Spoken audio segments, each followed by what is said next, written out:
বন্ধুরা আসসালামু আলাইকুম।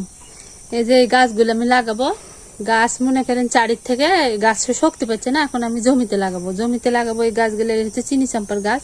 এই গাছ খাইলে পরে আপনার পেট ফাঁপলে পরে পেট ফাঁপা ভালো হয়ে যায়, একটু লবণ দিয়ে ইয়ে করে খাইলে পরে পেট ফাঁপা ভালো হয়ে যায়। অ্যালোভেরার গাছ তো আপনারা জানেন সবকিছুতে কাজে লাগে। যে অ্যালোভেরার গাছ, এটা হচ্ছে অ্যালোভেরার গাছ, এটা হচ্ছে চিনি চাম্পার গাছ। এটা একটু লবণ দিয়ে খাইলে পরে আপনি পেট ফাঁপা ভালো হয়ে যায়। তো গাছগুলো আমি এখন তুলে জমিতে লাগাবো, তো শক্তি হয়। আর এটি ভালো হচ্ছে না, এটি শক্তি পাচ্ছে না, সেজন্য আমি জমিতে লাগাবো।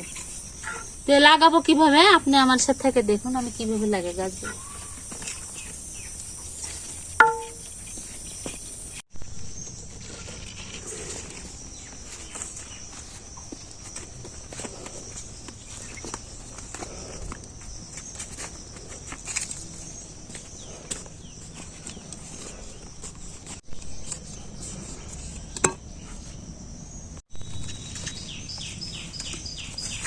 গাছগুলো অনেক সুন্দর, তে চারির থেকে গাছগুলো বেশি বাড়তে পারতেছে না, সেজন্য আমি নিচে লাগালাম।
এই উল্টা মুখ ধরে না, আপনি যাই করে খাবেন কোনো কিছুতে মুখ ধরবে না। ভর্তা করে খেতে পারবেন, মাছ দিয়ে রান্না করে খেতে পারবেন, পুরপুরি করে খেতে পারবেন, সব কিছু তো ভালো লাগে খেতে, মুখ ধরে না।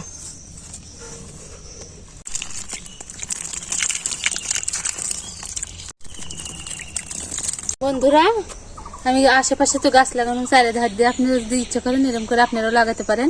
যে আমার যদি গাছ লাগানো ভালো লাগে থাকে তাহলে লাইক কমেন্ট শেয়ার করে দিন।